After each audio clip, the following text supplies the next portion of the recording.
Bugun butun dunyoda eng dolzarb masalalardan bittasi aholini uy-joy bilan ta'minlash, xavfsiz shaharlar, faol urbanizatsiya jarayonlarini muvofiqlashtirish masalasidir.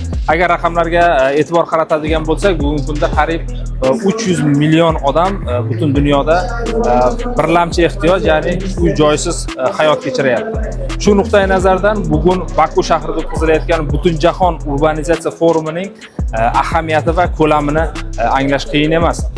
Forum doirasida tashkil etilgan Urban Expo ko'rgazmasida O'zbekiston uchun ajratilgan joy eng qaynoq nuqtalardan biri bo'ldi.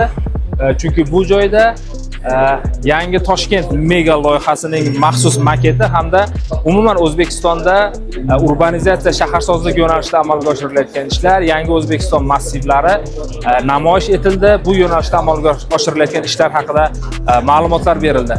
Bugungi global forumda O'zbekiston Respublikasi prezidenti ham ishtirok etdi hamda muhim tashabbuslarni ilgari surdi.